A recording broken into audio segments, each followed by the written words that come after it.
Financial Grown-Up Guide, the biggest money mistakes financial grown-ups are making and how to avoid them with Josh Jalinski, host of the popular Financial Quarterback podcast and radio show on some major stations, and author of the new book, Retirement Reality Check. You're listening to Financial Grown-Up with me, certified financial planner, Bobby Rebell, author of How to Be a Financial Grown-Up. And you know what? Being a grown-up is really hard, especially when it comes to money. But it's okay. We're going to get there together. We got this. Hey, grown-ups. Odds are, if you are listening to this, you probably are doing at least something right for your retirement, and that is a good thing. But there are a lot of money mistakes a lot of us grown-ups still make, not just with respect to retirement, but also with respect to reaching our money goals. And we want to make sure you aren't making those big money mistakes that are more common than many of us would think. So I have with here my friend Josh Jalinski, who you may know as the host of the Financial Quarterback podcast. It is also a radio show, by the way, on some really big stations, including WABC and WOR. He is here to share some big mistakes that we all need to avoid and also to give us a preview of his new book, Retirement Reality Check, How to Spend Your Money and Still Leave an Amazing Legacy. Hey, Josh. Hey, Bobby. Thanks for having me. My favorite part of your title is How to Spend Your Money, because sometimes we all forget that. That's a fun part. Tell us just quickly, give us a sense of the book, because you're very passionate about the material in the book. I am. My parents were the inspiration. I say in the book that they loved God, Mickey Mouse, and their kids, but not necessarily in that order. And I learned from their life. They both passed away in the last year. I'm sorry. 7 months within each other, deeply in love, 52 years married. And they taught me that life is uncertain. They both had very debilitating disabilities, and they enjoyed their money. I want our readers of the Retirement Reality Check to learn how to spend their money. Too many people set up a saving plan, a 401k, but they don't have a plan to actually enjoy their wealth as they age. I agree. And also, I mean, here's a stat that you actually have. 82% of people don't have a written retirement plan. That doesn't mean people think that means they're not maybe saving enough, but it could also be they don't have a plan on how to spend the money. Exactly. We find that a lot of people are still following the outdated 4% rule, which has been discredited in light of the 2000 and 2002 market debacle and the 2008 market recession. And the 4% rule, if you're not aware of it, I know you are, but maybe some listeners aren't, came about with William Bengden of the Trinity College. And he said, if you have a 60% stock, 40% bond portfolio, you can live off of 4% of your money and still be fine. But the last two recessions have proven that the 4% rule is an epic failure and one that needs revision. We're going to talk more about that. Before we get to your list, you brought 5 money mistakes that are happening that a lot of financial grown-ups are likely doing, and we're going to talk about how to avoid them. But before we do that, this is one of my favorite parts of the book here. You talk about the Swan system, sleep well at night. Josh, I need this. We all do. And this is the thing that I've found in my research for the book. I guess I'm a Zennial. I'm 38. And when I started making money, I could not sleep at night because I was so worried about the next market crash. Because if you think about it, many of your financial grown-ups, we came of age seeing our parents lose half of everything they had. I remember my father was so excited when he got his 401k. And he was so excited that he got to manage his own funds. So he picked index funds or, like what Kiplinger or any other money magazine would tell you to do. And then he saw his wealth evaporate from 2000 to 2002.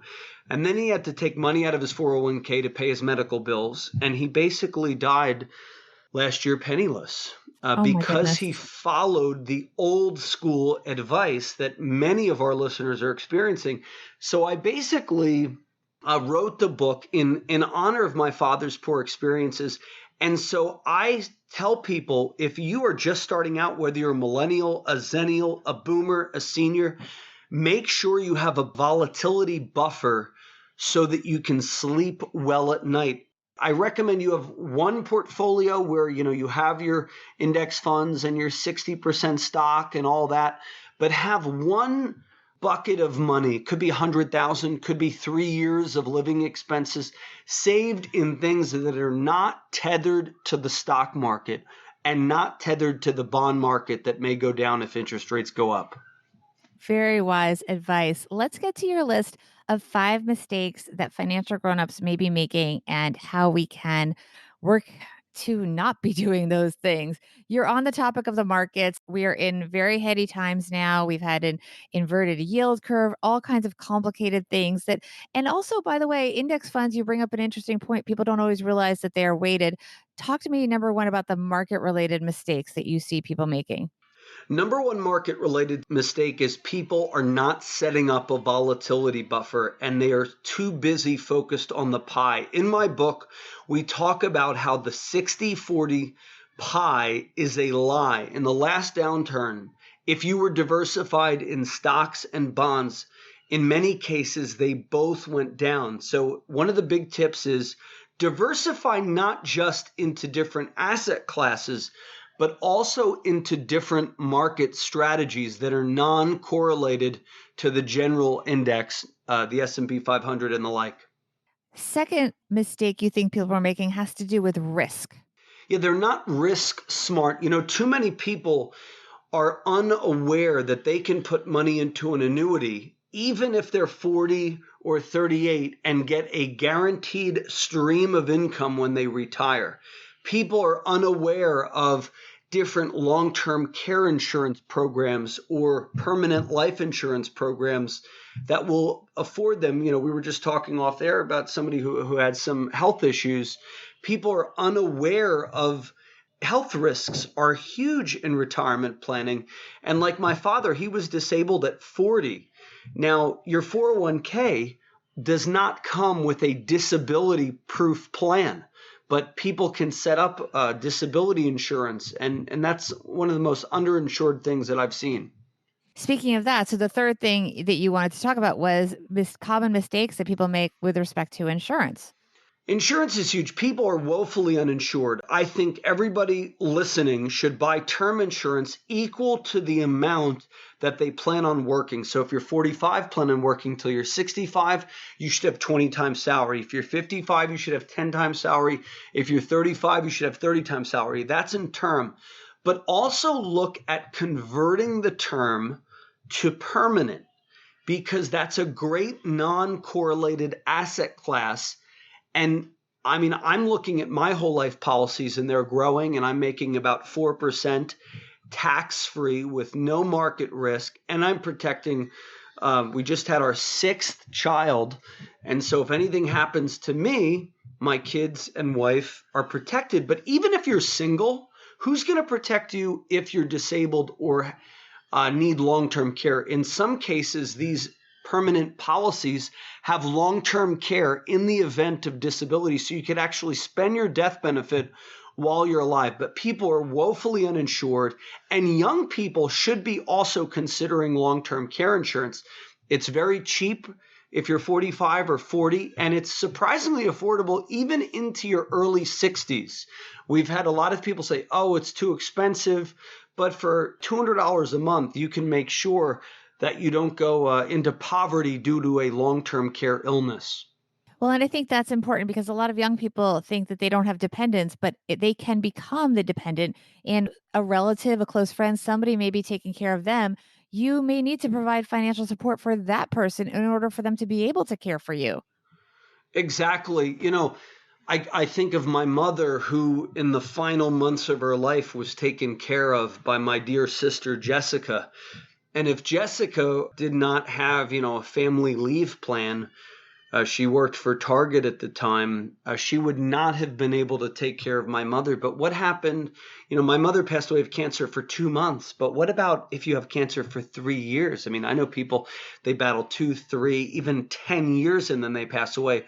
So I would look at buying an insurance policy to provide for that and to have a reservoir, a volatility buffer to help care for your caretaker. That's an excellent point because people, it's one thing to ask a relative to take off their, 12 weeks of family leave, but maybe they have to take off 3 years. That's going to really hurt their career. What are you doing to financially protect those that love you and that you love that are there for you in those tough times? Let's move on to the fourth thing, and that has to do with taxes. What are the common mistakes that people are making, young people, especially with respect to taxes and being tax smart?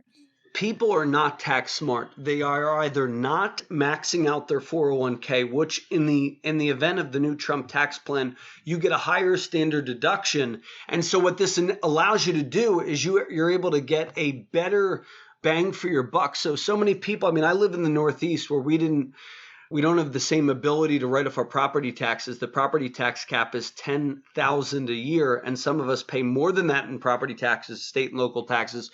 But many people are not maxing out their 401k, or they're deferring too much in their 401k and not looking at doing tax smart things like a Roth. And I always tell people, Bobby, with the national debt the way it is, and politicians having an increased appetite for free college, free health care, and even universal basic income, where do you think taxes will go in 20 or 30 years when you retire? Not looking good. It is Yeah. not looking good. So why are we So pay the deferring? tax now if you can. Not everyone's eligible, but if you do meet the requirements to have any kind of vehicle where you pay the taxes upfront and then never again, that's always a good thing. Exactly. That's a fantastic benefit of Roths and a fantastic benefit of permanent life insurance if you make too much money to do a Roth. And also a Roth 401k. If you make above the normal Roth IRA limits, you can actually do a Roth 401k. And the benefit of that is there is no income limitation. Which is excellent. We love to hear that because we always want people to have the highest income possible and still have all of these options. The final number 5 money mistake that you see financial grown-ups doing is not having a holistic plan in place. Yeah, number one problem I think I see is people don't have a holistic plan. They have a plan, and what that means is I max out my 401k. We have a 27-point checklist that we go over in the book, meaning do you have enough umbrella insurance? How about your car insurance, your home insurance? That's what I call the first line of defense. Your disability insurance, your wills and trusts, ownership agreements. Do you have an emergency fund? How about the debt and the cash flow management? So we have a 27-point checklist that we go through. I call it the 27-point ultimate financial game plan that's in the book, Retirement Reality Check. And the beauty of the checklist is we are focused on 3 things: protection, savings, and growth. And it's critical to not just focus on growth. Too many of you are focused just on growing your money. You also have to be focused on protecting your money. It's like the castles of old. They had moats around them to protect, filled with alligators. So you got to focus on that as well.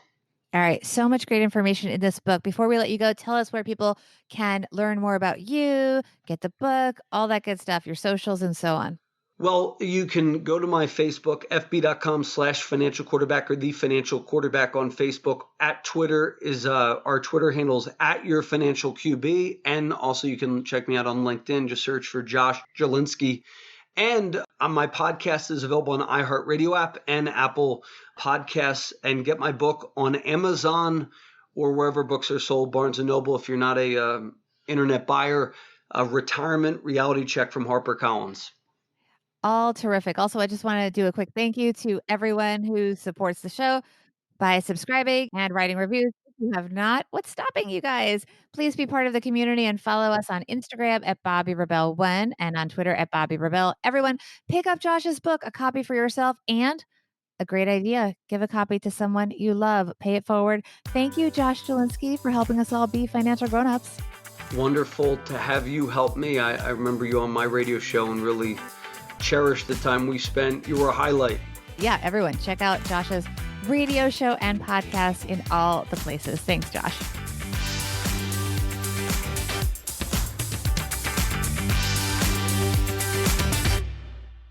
Financial Grown Up with Bobby Rebel is edited and produced by Steve Stewart and is a BRK Media production.